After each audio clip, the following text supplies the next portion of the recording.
see if I can do this. It might take me 10 or 11 tries. Yeah, no, however you want to do it. Good morning. This is Community Builders, the podcast where we look for the helpers doing meaningful work to build up the Chico Butte County community. I am honored to be here today with my guest, Bob Trausch, perhaps best known as one of the founders of Chat. Thank you so much for joining us today, Bob. Well, thank you for having me. I hope we can have a great dialogue today. I'm looking forward to it. I certainly think so, based on the long pre-roll we've already had with this. But maybe we can start off with, can you tell us a little bit about what is Chat?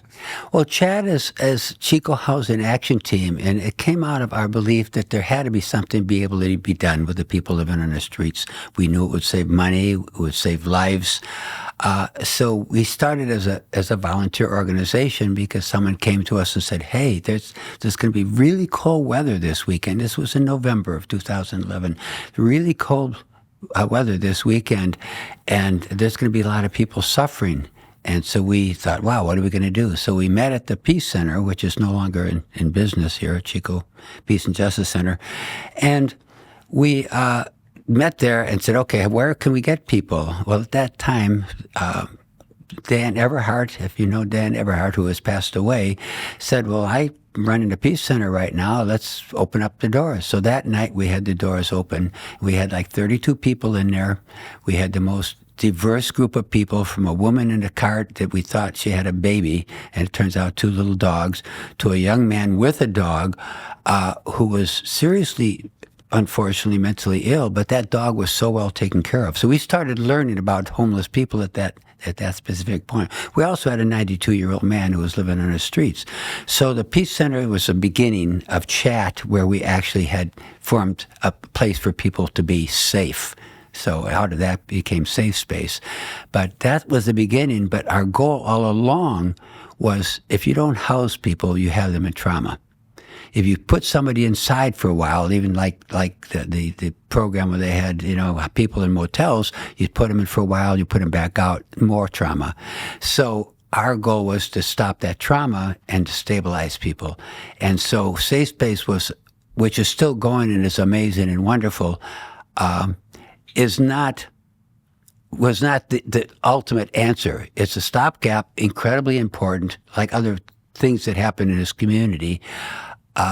But we wanted to house people. And so ultimately we got to the point where we were asking people to rent their homes. And it was really, really difficult. No one really seemed to want to do that. But then somebody came to us and said, we'll rent a home to you, a 4-bedroom home. And that was the beginning. In September of 2013, it was our first home. And from there, the rest is history. We just got another person, we master leased them, and now we started buying places, and we now have Everhart Village, which is amazing. It's so far very, very successful at taking people with mental illness off the street. It's a unique program. We have a fence around the place. We have staff there 24 hours a day, 7 days a week. We feed people there. And we stabilize them, and then we ultimately, when they understand their need for medication, they're not in a street where they lose the medication is stolen, they miss their appointments, they end up doing something wrong and end up in jail or prison, they end up in a hospital because of being sick. So it saves, that particular program saves a tremendous amount of money for this community. And all of those institutions, it costs money to utilize. So Chat has that. But in May, we're going to be breaking ground on something that's been, for me, a goal for years and years. We're going to be opening up a property that we got donated to us, 5 acres of land that we got donated to us. We're going to be opening up and starting to build 6 1-bedrooms, 5 2-bedrooms, and 50 studios, all ADA compliant. You roll into the home, you roll into the bathroom, you roll into the kitchen, you roll into your back deck. It's going to have a dog park. And that we should break ground on in May. And that's been something for me that is like, maybe will allow me to retire from Chat and work on some other nonprofits that we have. So I'm really excited about it, but that's been a 3 or almost 4-year journey to get that done. But that is the type of stuff that Chat does. We sit down, we talk, many voices create good ideas, and so that's what chat has always been about, is those many voices. And so we've had architects, engineers, builders that have all been meeting with us for free for the last 2.5 years to put this together, and we should be breaking ground in May on doing this. And it's such a need in this community and in the county because there just isn't enough. We know that we can't find homes to put people in that are disabled. Right? And we've had to do that sometimes where somebody climbs out of their wheelchair and drags themselves into the bathroom. It's not right. So we're going to be supplying an ability into this community to have people be able to have a safe space. Instead of being dependent, we're trying to make them independent. And that's our goal, of whether it's somebody with disability, obviously someone that is disabled in some other capacity because of life experiences. Or personal experiences that have led them astray, or whatever it happens to be. The point is, Chat's goal has always been to heal people and to become a friend to people and to take them in and not judge what has happened, but judging what's going forward and be that strength and personality that's there for them. And we still actually honestly see healing start when people start trusting us to not go away. They start then trusting themselves again because there's anger, there's failure, there's all those things that people face. They start healing. So that's what chat is about. Saving money for this community, saving lives in this community, and rebuilding those people to be able to come back into the community. There's a lot of things that sparked questions there that I'm interested in. I loved your insight on getting to know homeless people. I loved what you said about the healing beginning when the trust is there. I think that rings so true to me. I also just wanted to ask a 92-year-old unhoused person, that is heartbreaking. Heartbreaking, right. What would happen to people in his position, their position? They die unnecessarily. They die in pain. They die alone. And none of those really, I don't believe in this community, whether you're right, left, or center, really want that to happen. The question always is, how do you get to the point where you can save somebody like that, where you can help someone like that, where you can have that person actually have a safe passage, a caring passage, which we all really want. I'm also very interested in understanding some of these different institutions, Safe Space and Chat, and what the difference is there and why there's a need for both. Well, we can't fill everybody, to take everybody off the street. We can't take everybody off the street at one time. We are limited by the amount of money we raise. Chat, just to go backwards a second, Chat raises money to spend it. A business raises money to make money, right? You hire an employee to make more money. We hire an employee to save lives, and it takes money to do that. So people don't really realize the difference, I think, to really understand what a nonprofit is. Whatever it happens to be, it's there to do something. And it's not there to make money. It's there to spend money from the community or however they raise that money to make a difference in some capacity. Ours is to make a difference in someone's life and make them be able to come back into the community, be safe. I can tell you 1,000 stories about how people have changed while they've been in our program, including getting a master's degree, including saving money to buy a house, including just being housed and safe, because they'll never raise above that. And I've talked to people in this community, including city council members, to understand that when we start Chat, you guys are giving us money. You can't expect everybody in our program to just move through Chat into other housing or into a job or whatever. What we do is we work on them, we understand them, we raise them as high as they can go. That's our goal. Sometimes high as a person can go is to stay housed. And that saves this community money, and it saves their life, and it allows them to have a good life and ultimately pass safely and caring. Other people, they go to high school, they go to college, they have kids, they buy homes, which has happened with Chat. So it depends on the individual. We have to try and raise a person up, but only as high as they can go. And the community has to understand that. Our job isn't to find someone and educate them and make them something they're never going to be. Our job is to let them be as great as they can be. Tell me a little bit about Safe Space. I didn't quite realize Safe it came Space, from Safe chat. Space is, we started Safe Space and it's still going wonderfully right now. Actually, they're a great organization. Was the idea to get people off the street in the freezing winter or in a heat summer, right? To get them in a safe space where they can have food, many times have a shower, have a toilet, be safe. And that's what they do. So we get churches, the organization that's running it right now, because we passed it off when chat started really getting busy.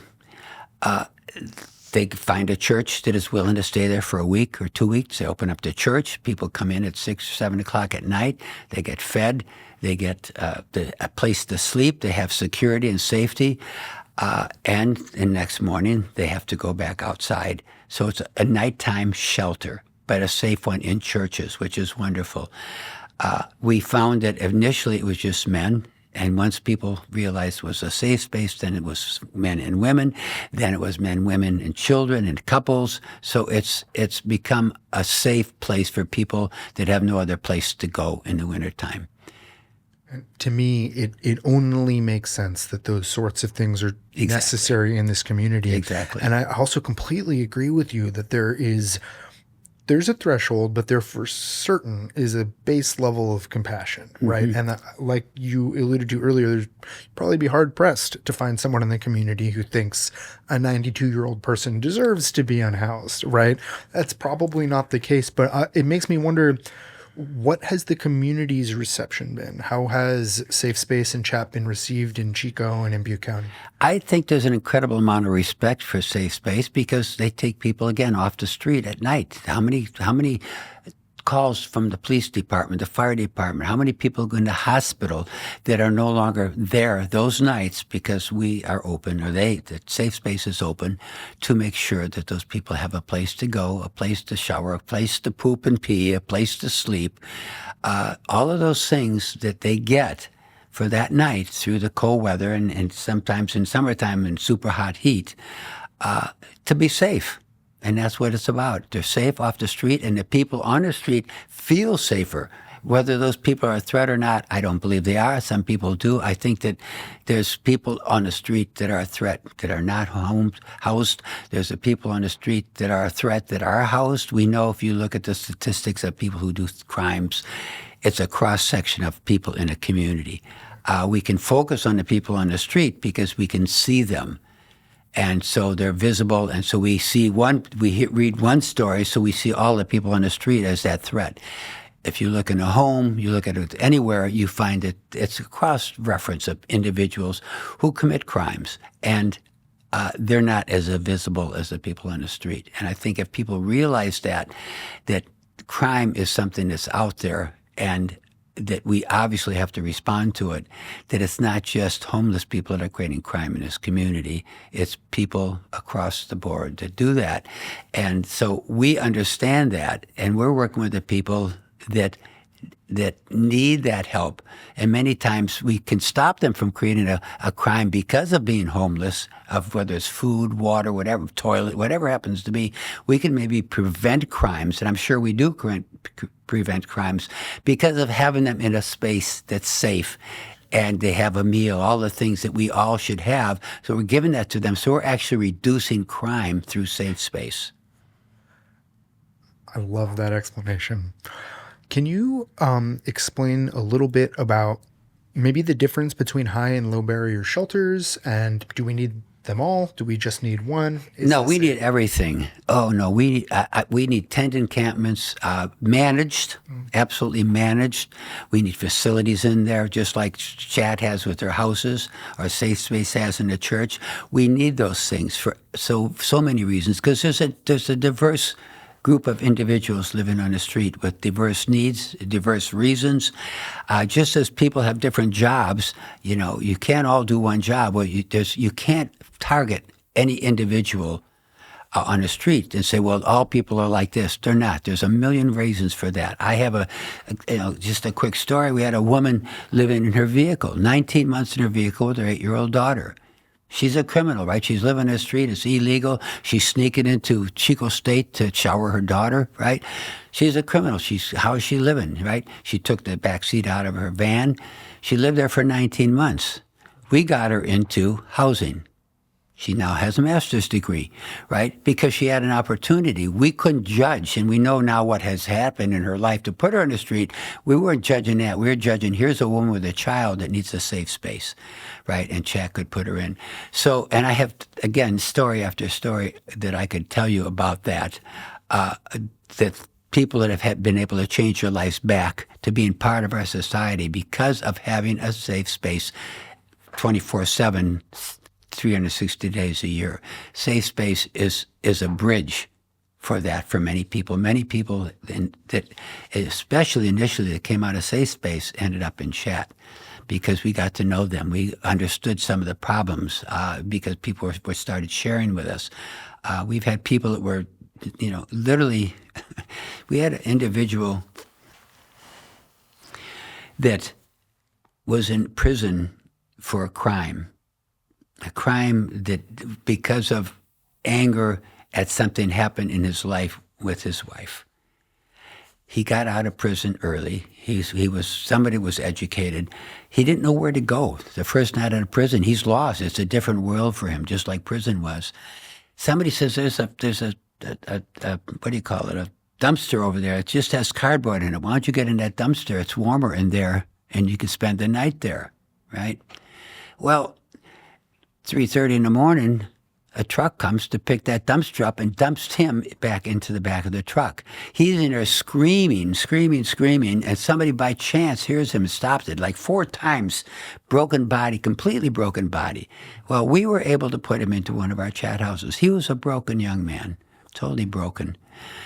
We stayed with him. I could tell stories about having to go at 2 o'clock in the morning. But ultimately, he realized people cared.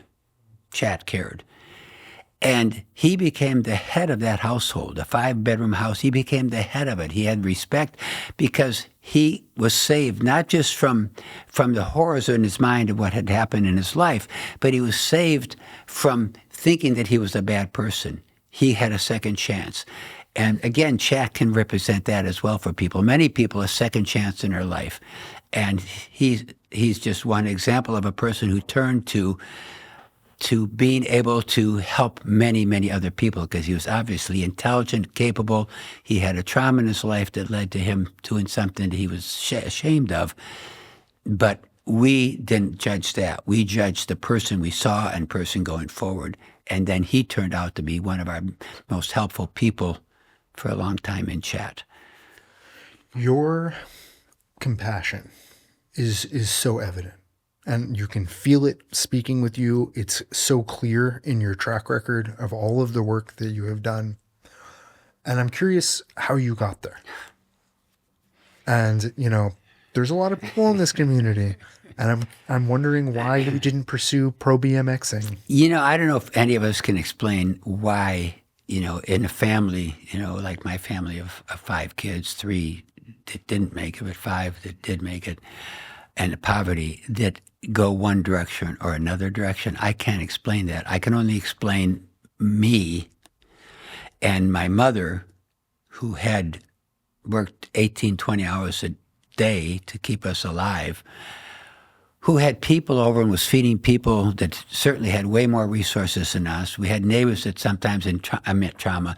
My mother was someone who always helped other people, always, right?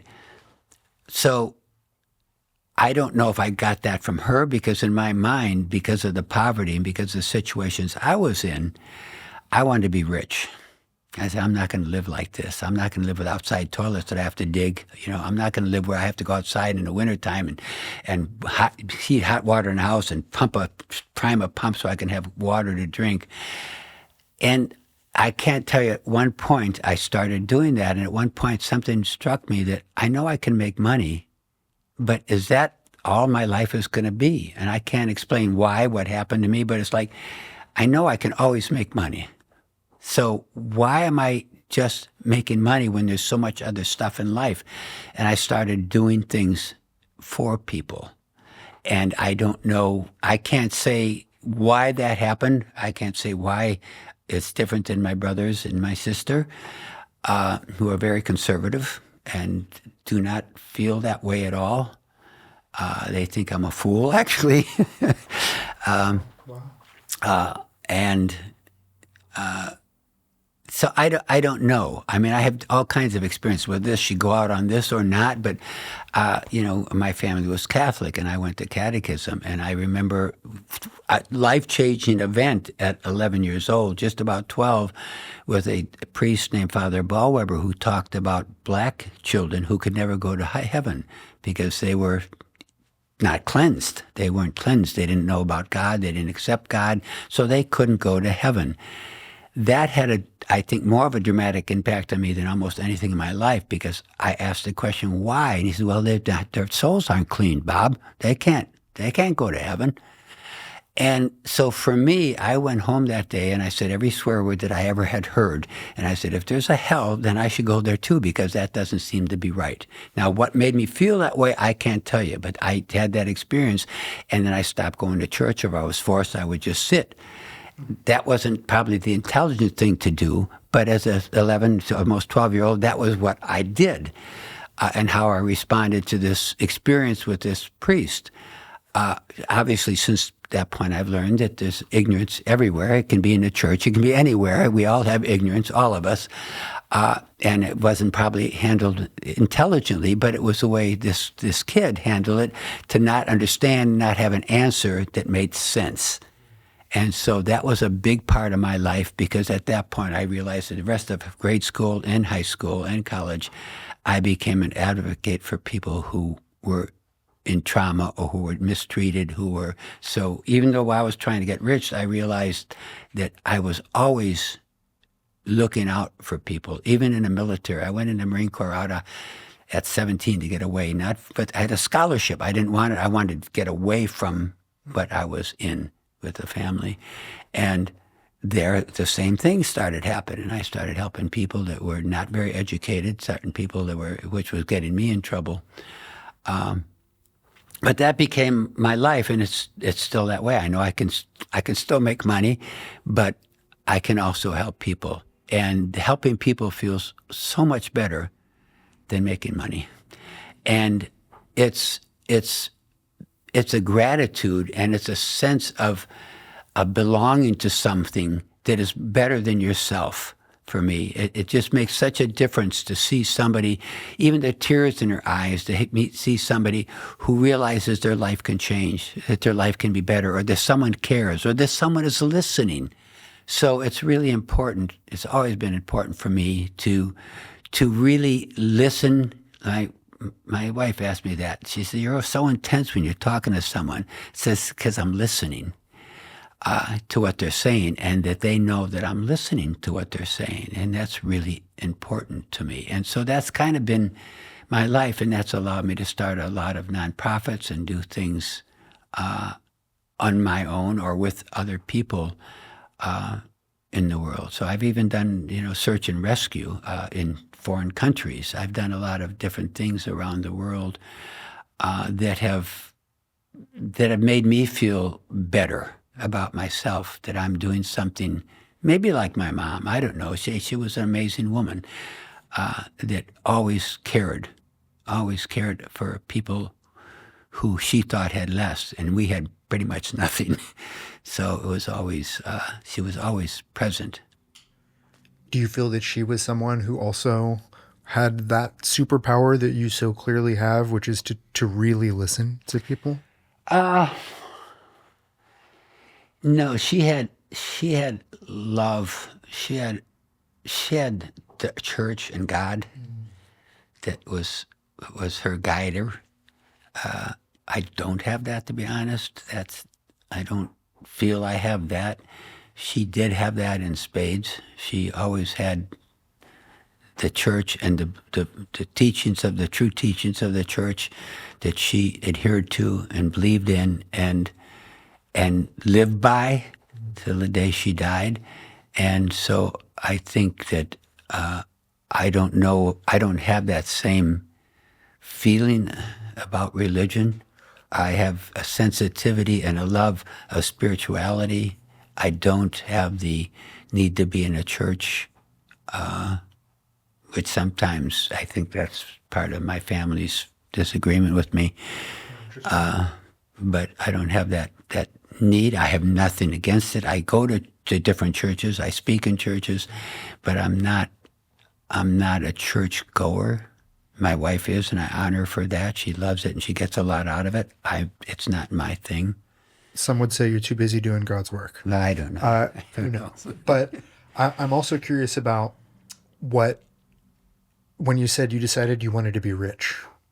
How did that manifest? It came out of poverty, I think. Out of poverty, it was like, I don't want to have to live like this. I don't want to have to feel ashamed about, going to school and being good at the things I'm doing. And then you have friends who also are good at doing things come to my house and they see this little shack and an outside toilet and, outside pump. It was always kind of a shame thing, and I realized that it wasn't. I mean, as I've grown, obviously, it wasn't a shame thing at all. It was a wonderful way to grow up. That's right. I had a lot. I learned a lot. Well, was there a plan? Were you like, I'm going to be an attorney, or like here's? No, I was going to deal with property. I had a love of property. Interesting. So it wasn't. Although my wife is not upset, but she always thought I should be an attorney. Yeah, she wanted me to be one. I didn't. That wasn't my thing. Can you tell me about the Marine Corps? The Marine Corps. I went away to the Marine Corps, a confused young man, angry young man, wanting to get away young man. Like as I turned down a full scholarship to Northwestern University just to get away, and the Marine Corps made me grow up. That's all I can say. It made me grow up. It gave me my voice when I saw people who weren't very smart, who they let in, maybe they shouldn't have let in, or they should have helped them get a better education, whatever, were being punished. I found myself supporting them and writing letters for them and doing things. So it caused some consternation, some problems in the Marine Corps, but I was always, I was always graduating first. It was hard for them to do too much to me. It was a scary part of my life, but it also gave me my voice. Because in my house, I couldn't have a voice. My father was not someone who would have a voice, and he was a big man, and I was not big by any stretch. I didn't start growing until I was in my early 20s. So I was like, when I started high school, I was 77 pounds. I was smaller than even the girls coming into high school. So I was a late grower. But so I didn't fear any longer. Yeah. The Marine Corps gave me my voice, and it gave me the ability to not be afraid of situations. Do you feel that was maybe one of the earlier examples of your finding your voice as an advocate for other people? Yes, absolutely. That's fascinating. Absolutely. Interesting. It was actually a voice, because there were other things that happened in the Marine Corps, even being in front of a major general who was making me stand at attention in front of him. And it's like, he's just yapping at me. And I finally stopped and I said, "Sir, how come you get to sit behind the desk and I have to stand at attention in front of you like we're not equal? And why is that?" And that's when they finally said, "Okay, fuck this kid. Excuse me, screw this kid." That's okay. Let's leave him alone. So that was, again, that I found my voice in the Marine Corps. What happened after the Marine Corps? I went to work, and I continued working with people, meeting people and helping people, but I just went to work, and I was going to night school. And then I'd go to school, and I'd get halfway through a class, and I always felt that I hadn't learned enough. I just like, what am I doing here? And so I moved around a lot for a long time. I lived literally, you might say, homeless, but I wasn't homeless because I always made money on the road with a vehicle, traveling all around the country for a long time. And at one point, I stayed in Illinois and became a firefighter paramedic, which I loved. I loved it, but I didn't like the bureaucracy. I just still don't work well with bureaucracy. for me. And so I finally left that department, but I was an advocate at that point. If you check back in 1970, 71, I was an advocate and talked to doctors about us making us paramedics. So I was one of the first ones in Chicago. At what point did you discover Chico and end up here? I moved around a lot, and then I ended up in Reading, and just was not planning on staying in Reading, but I met someone on the beach at the lake in Reading, Shasta Lake, and I ended up, they said, hey, I got a place for you to stay in the place I'm renting. And it was in a fourplex with a lot next door. And there was a sign for sale, and some reason I called the person that owned it and talked to him about it. And two things happened. I mean, it's just kind of serendipitous. I had a brand new truck because I had money. I make money. I had money. I was still on the street. I say homeless. That's not fair because I had options, but I was traveling and working out and writing and poetry and trying to figure out what, where I belonged in all of this. And he said he was selling it, and I said, well, I'd like to buy it. And so I bought that piece of property, and I bought several other houses in town over the next 3 years. I started the New Morning Peace Center. I started CIN, Citizens for Informed Nuclear Decisions, to stop buying a Palo Verde nuclear power plant. I did a lot of things in Chico. And then I had a kid during that period of time, and his mother moved to Chico. And so I came here to take care of the kid, and I guess the rest is history. I never thought I'd be here very long. I thought I'd just keep on moving down the road because I always like starting things, get people excited, and then move on. But Chico, I don't know how it grabbed me, but it did. How long has it been now since you've been here? 1984. Okay. Wow. What's your favorite thing about Chico? I love the creeks. I love the trees. I love the park. I love the university. We go, my wife and I take the kids and grandkids to Laxon. I love theater. I love going to Ashland to theater. So it had a lot of things that kept me coming back to. I still travel a lot. I still go. I'm going in February down to Belize. I work in Belize.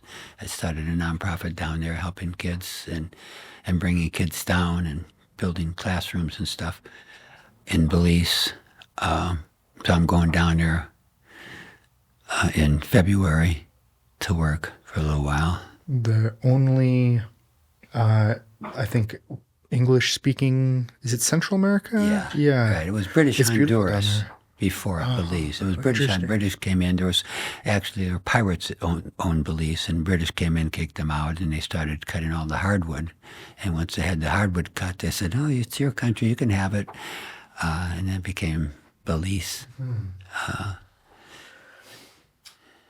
Can I ask some more philosophical questions about some of this stuff? Shifting gears again, because I'm curious, and this is something I kind of try to ask. We've had a few, housing advocates and folks in local government that I've wanted to ask this about. And it's not like a right or wrong answer or anything. I'm more just trying to kind of explore this philosophically. But what is a Chico community member's obligation to an unhoused person? When you see someone on my drive in to work this morning, there was someone sleeping on the sidewalk, and it is so common that you just drive past and you maybe notice it or you maybe don't. But where do you think there becomes an obligation to do something? Well, it's our community. Yeah. So it's our obligation. Yeah. It's not my obligation, it's our obligation. And so that makes, to me, all the difference in the world. And if we make our streets safer, we save money, and we help those people at the same time. So we're doing two things. We're helping change someone's life back to where it should be, but we're making the community safer. And I don't think people get that. They want to punish many times because they see people out there as their own problem. They don't realize that there go I. syndrome. It could happen to any of us, and many times it has happened. I know people in this community who had a lot and they lose it, and you end up on the street. So I think it's all of our responsibility. There's many different things that a person can do.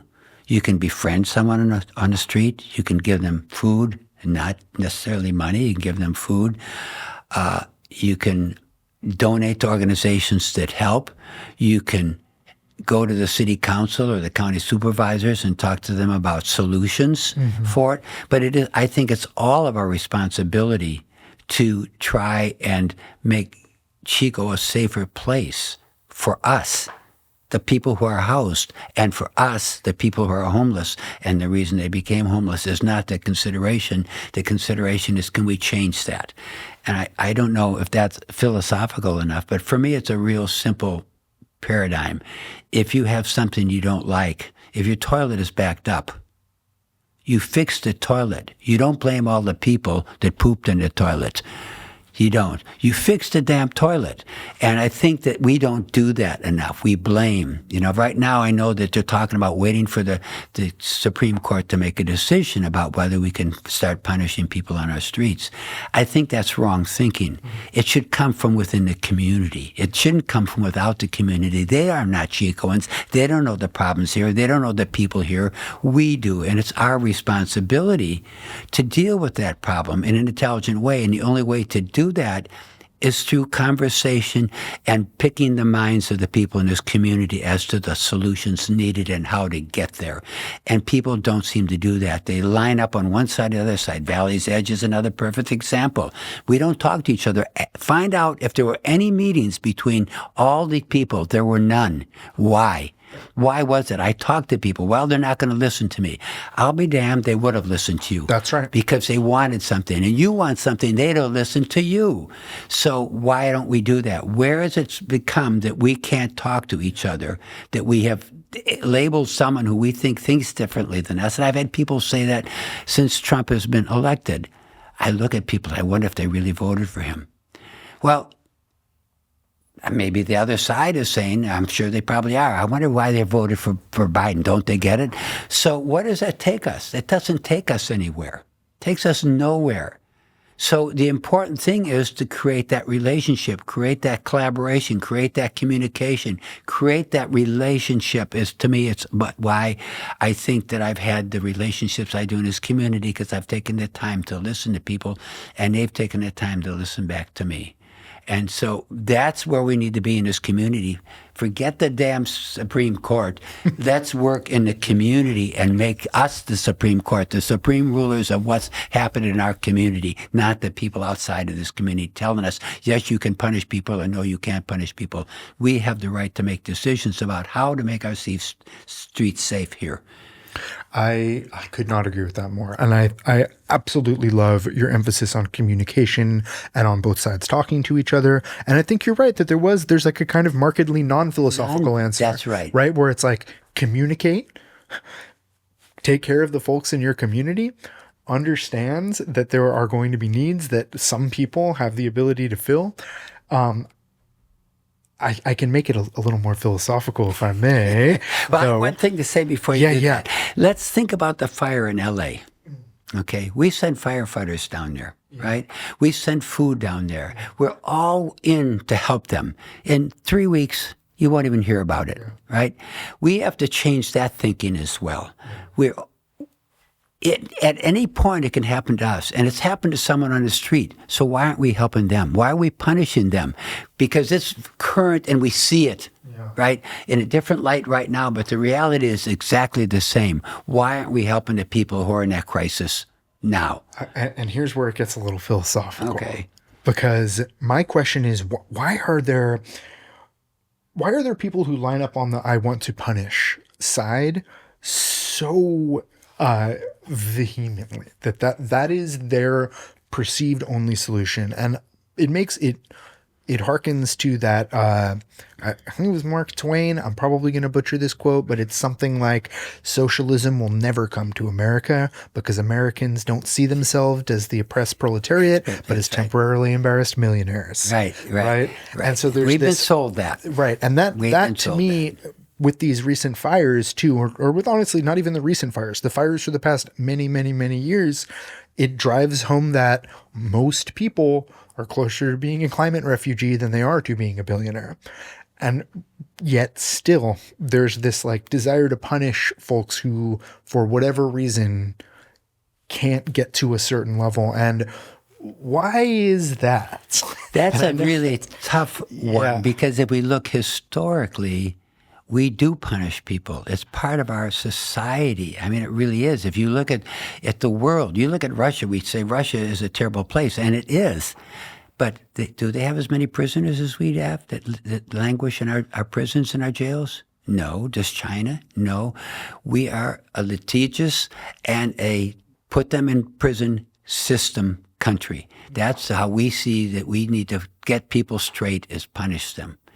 And I don't understand that. I wish I could give a philosophical answer for it. It's become inbred in us, and it's something that needs to be bred out of us. That giving people, if we studied other countries, study Sweden, studying all these, Finland, all these countries, how they treat their prisoners and the more success rate that they have bringing people back out of prison, we don't have that because we don't have that system. Our system is punishment. You punish people to make them better. And that's a very religious tenant, right? You've got to punish. God is there to what do you call it? The old Bible is you punish people, right? Mm-hmm. That's how you get them, right? You if you don't do right, God punishes you, and so I think, and I don't want to be philosophical about it because to me it's something that is bred into us and to our thinking. I mean, even look at the South, there's still the anger about black and white. Where did that come from? That's been taught to us. More socialized. It's a socialized thing. It's been taught to us. You need to punish the kid. You need to slap the kid. You need to put the person in jail, make them be punished for their crime, be punished for their guilt. And I think that as long as we have that mentality, we're going to continue on the train that we're on. And we don't know how to get off that damn train because we need someone to put on the brakes and say, let's look at our system. As I'm saying about Chico, we need to do that as a country. And I don't know how to get that done. Yeah. How do you get that done? I have no idea, but I'm hoping we can figure it out. Well, I'm hoping we can figure it out in Chico because we're one community that we can maybe change that perspective of these people need to be punished because they're bad versus these people are in crisis and we need to help them to out of that crisis like we're doing in L.A. right now. Those people in crisis, I'm sure there's a lot of people down there who are in dire straits, right? And we're helping them, but that'll wear down really quickly. We won't see that last long.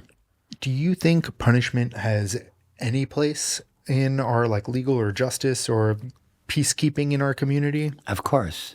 And can you talk a little bit about that? Because I think that is maybe a stereotype that it's kind of the inverse of what you were talking about, where maybe on the other side of the coin, there are people who think that advocates or people trying to help just give like a blanket pardon to every offense or every crime or every... I'm not there. Yeah. So tell me a little bit about that. I'm not there. Yeah. I think that people need to be held responsible. And that's through education. And a prison can be an education. It can't not be a punishment. You can change that education, the punishment to an education, which they do in, like, look at Finland. Look at those. I've looked at some of the countries, how they deal with the people in prison. It's a totally different relationship they have. It isn't one of, and I've been, because of civil disobedience, I've been in prison. I've been in jail, I should say. And there's no respect. It's screaming and yelling at you. It's a different world. And that all that does is make you more of an animal, more angry, more bitter, more resentful. And so what we do need to change. Now, we've changed this whole conversation. Now we're talking about prison. Now we're talking philosophically how we should change prisons. And the best way to change a prison is not call it a prison. Call it a place of re-education. Not like you're talking about in China, where, again, you're actually indoctrinated, but to give you an opportunity for education, for learning, for having psychological counseling, having something that changes you in a positive way, not one that changes you in a negative way where you're forced into a gang or you're forced into being angry or fearful or forced into doing illegal things to get the things that make you feel better in prison because you feel so horrible because of the conditions you're under. We've done that to the people in our prison system. So the recidivism is so high because of that. Again, look at other countries. Let's study other countries and how they've done it and what their recidivism is and what happens when people come out versus what is happening in this country. And that's another whole issue that is broader than just Chico, but we certainly can try and do that in our prison systems because I've talked to people that come out of the prison or jail here, and it's not a nice picture. We need to have more humanity there as well, and we have the capability of doing that, to be humane, to care about the people that are coming in there. And that doesn't take away from people that have something wrong in their mind and are not going to be changed. I mean, I don't believe that everybody can make it. I don't believe that everybody has the ability to change. There's people that can't. You know, there's people that just can't learn math. There's people that can't do whatever, can't build a building. And people, they haven't got the capabilities of doing that. So again, to me, it's always lift a person up to as high as you can get them. And we don't do that, I don't believe, in our prison systems. We punish them, which lowers them. It doesn't raise them up. Some people in prison can survive and thrive, and we've seen that with people that you have interviewed here, actually, who are smart enough and came in with enough brains and smarts to navigate that system and use that system. Most people can't. I'm going to shift gears one last time into our final leg of this. What theories do we have on how to socialize ourselves to be better? And for what you were saying has been bred into us that has been so toxic and has been so damaging to our community. How do we reverse the flow? And I know I'm not expecting you to be like, oh, it's easy. Dial 1-800-FIX-IT-ALL. It's not like that. But what are some small things I could do or the people watching could do or listening that could help socialize ourselves to be a little better? I think there's several things. One is when you walk down the street, say hello to homeless people with a smile, because they'll get that you're serious. Believe me, I can go down to a homeless person right now and have a conversation with them. Somebody else will go down there and there'll be bitterness and anger and even sometimes acting out. I'll give you one quick example of that. This is not long ago. I got a call. I responded to this home, a motel actually. There were 2 police officers there, and there were 2 people from behavioral health there. There was a woman inside the house, inside the apartment at the motel, screaming and threatening and throwing stuff. The police were ready to taser her. I mean, it was like, oh, what are we going to do with this woman? I got there. The police wanted to first know who's this, and somebody said, we know him from behavioral health, and let him, talk. I went to the door, and this woman is screaming at me, throwing things, and I just thought, what is wrong with this woman? And my mind filled with fear. I raised my hands, and I took a step into the room. She ran to me, dropped the stuff, put her arms around me, started sobbing. She was scared to death, right? People didn't get it. All they saw was an angry person. That angry person was filled with fear. And again, for me, talk to a person on the street. Talk to your neighbors. Talk to someone you know feels totally different about what's happening in our country. Go meet them. Talk to them. The only way we can change that is to do that. And I don't know if we're capable of doing it, to be honest with you, because of what's happening with social media and other things that have become a part of our lives and our stories. You can look on the internet all the time and people tell me, but I saw it 10 times, it's true.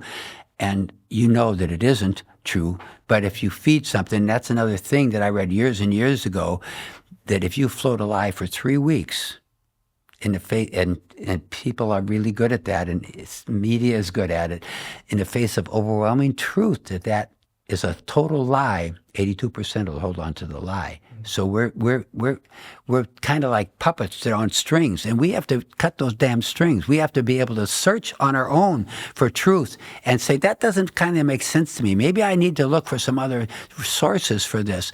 And we're not good at that. Media has learned how to kind of deaden our brains. I hate media for that because we don't know what's true and what's not anymore. And most of the stuff we're getting is either AI or false news, and we're manipulated. So we're not really doing things by choice. We're doing them because we're being manipulated to do them. And I think people need to reach out more with their brain and think less about people telling them what's happening out there. I 1000% agree. I think there is, especially on the social media side of things, that there's such a push. You know, it's being ushered in under this blanket of free speech, but what really is at stake is free will. It's free will. Yep. They're taking free will from us, and they're making us be puppets to a system that we said that we are greater than. We're individuals. We're no longer individuals. We're puppets under a system. Give us one positive ending note here. let's end somewhere high. I have to have faith in people. I have family, right? I have grandkids that I love dearly, and a son that was mentally ill that I loved unbelievably, and daughters that I love. I want a better world for them. So I have to believe that if we are the people who speak out, and we try and speak the truth, and we listen to others and let them speak their truth, and then try and find common ground in that. It's our responsibility to reach out and talk to other people. If we believe that there's something going on that's wrong, if you see someone being attacked on the street, you either call the police or you respond to it, right? I tend to respond to whatever it happens to be, including fires. I just respond. I don't know why. I just find myself there. Everybody could do that. You don't have to feel unsafe. We all can respond to what our families are feeling, what others are feeling. We need to respond to lies. We need to listen to people and not attack them for their beliefs, because they have a right to feel the way they do, but we have a right also to feel the way we do. But we also have a right to listen and learn and understand why that person feels that way. Sorry. No, it's okay. I like that. I turned it off. I remember that ringtone. Sorry about that. It's actually kind of the perfect time. Bob, I'm so grateful that you're in this community. Thank you for what you do. Thanks for your time today. And I really hope to follow your journey further and to see all the good that you're doing. I just wanted to say thank you. Yeah, well, we do a lot of other things. But, I thank you guys, because voices, mine or whoever's, don't get out without people like you guys. That's the reality. That's why I honor KZFR. That's why I honor you guys, because I would just be sitting in my little house thinking the way I think. But without someone who's willing to go out there and make this happen, we don't really exist. We're a non-voice. You guys give us a voice, and that's so unbelievably important. You give us a voice. Thank you. That's really generous of you. Well, it is. Because you give us a voice. Exist. I'm grateful to be able to play any small part in supporting what you do. Well, I thank you.